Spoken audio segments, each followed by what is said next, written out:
Lalim. Ang tawag dito Dafalage. Nabasa ka lang. Lalim. Parang may tunnel sa baba.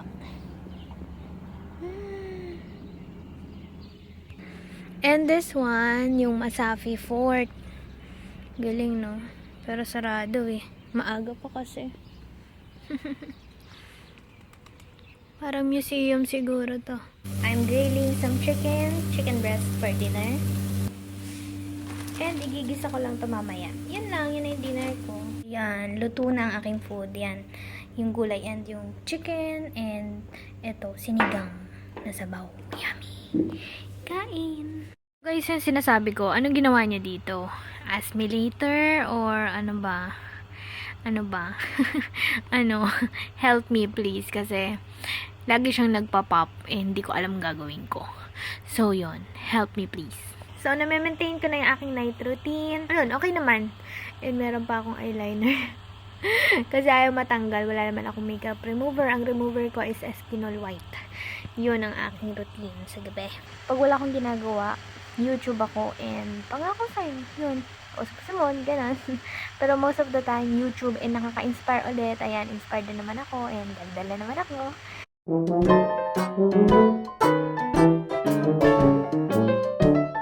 Yan ang Albatna Fort. Galing, no? Tingnan nyo dito. Puro bundok. Ganda, no? Beautiful. And guys, nandito kami sa Fruit and Vegetables Market. Ang dami nakakuha ko nitong orange. Nakalimutan ko yung tawag sa atin, yung maliit na orange. Ano ang tawag dito? Nakalimutan ko. Nakakuha ako ng 8 dirhams yung 1 kilo. Ayun, no. Ang tamis. Tapos gusto niya ipatigim sa akin to. Masyadong heavy nga yan. So, hindi ko pa kasi yan na hindi ko pa nalalabhan yung mga ko. Ayun, kumot, sapin. Ayan. It's time. Good morning. May basurahan pa. So, binago ko yung settings kasi ayaw mag-start. Timer yata yung nalagay ko. Nangyari na din ba sa inyo yung bigla kayo naghiwa ng kung ano-ano, tapos naisip niyo, hindi naman to kasama sa ingredients, ba't ka to hiniwa? Katulad ng sibuyas. Naghiwa ko ng sibuyas. Tapos sabi ko, ba't nga ba ako naghiwa ng sibuyas? Pero yan, may sibuyas na yung aming adobo. Pero okay lang yan, kami naman kakain. Nagigisa pa lang ako.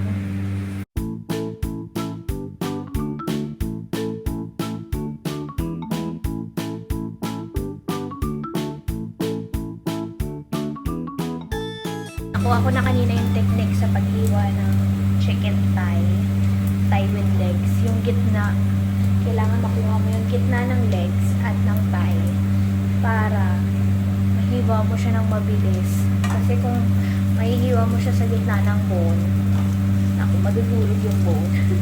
Kailangan dun talaga sa joints niya. Ayun, mga 2 pares yung na-chempohan ko na. Tama din. Masusunod tama na yung mga gagawin. At least natututo ko sa pagkakamali. Yung iba kasi nagutay-gutay pero okay lang. Buti lang matalas yung matalas yung kutsilyo namin. At ang ating main ingredients, main talaga yun. Del Monte pineapple. Sinama ko yung sabaw para medyo matamis-tamis. Luto na. Diba? Mukhang adobo naman, diba? Gabi hindi ako nakapag-vlog eh. Sakit kasi ng ulo ko, hindi nga ako nakapag-film. So, ayun, kagabi, bago kami umuwi, dito tayo sa may light. Ayun, nakabili kami ng... Ay, nasabi ko! Kasi nag-vlog ako nung nandun kami sa yun? Fruits and Vegetable Market. Ayan o, ito yung nabili ko. 10 dirhams daw yung 1 kilo. Sabi ko, 8 na lang. Tapos pumayag siya ng 8. Sabi niya, ilan ba kukunin mo? Siyempre, Arabic. Or English. Yan. How many? Ganyan. Tapos sabi ko, 2. Tapos, nawala naman sa isip ko na, ba't siya yung pinakuha ko? Dapat ako yung kumuha dun sa fruits para mapili ko yung mga fruits na ilalagay. Tapos parang hindi ako yung pumili. Tapos sabi ko, ba't ganun? Ba't ganun siya makatingin? Tapos ngumingiti siya. Tapos kinakausap niya yung isa, Arabic, hindi ko naman maintindihan. Tapos sabi ko doon sa kasama ko, tama ba na 8 dirhams lang? Kasi parang yung ngiti niya, para siyang nakagoyo. Sabi ko, baka mamaya hindi talaga 8 dirhams. Sabi niya, hindi, okay lang yun, na ganyan yung price.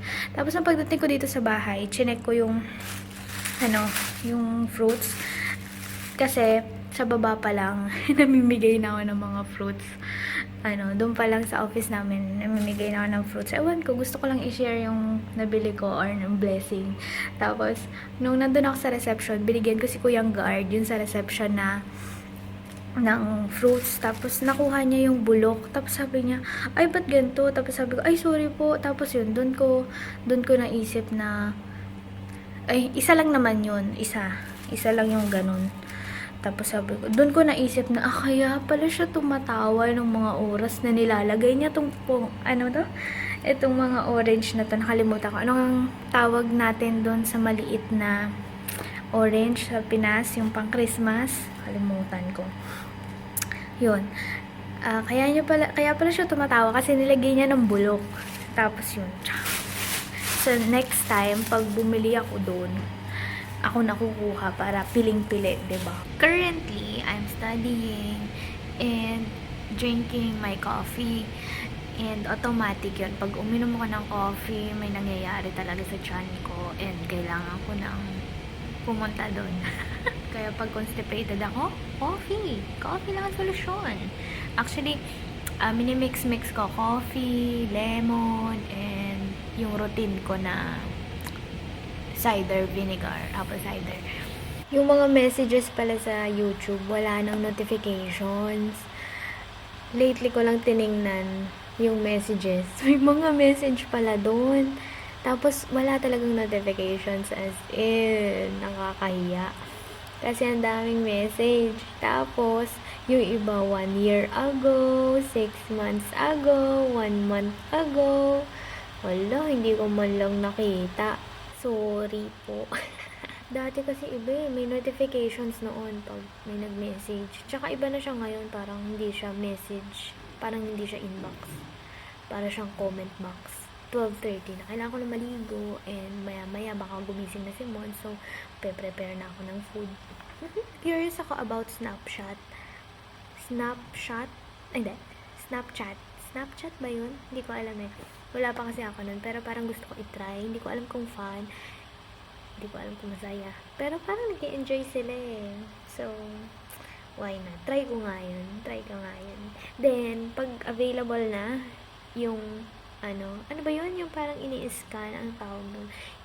Ilalagay ko dito. Or dito. Or kahit saan. Ay na kami!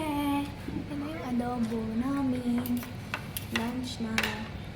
Merong grapes and orange. Nandito kami sa market. Dami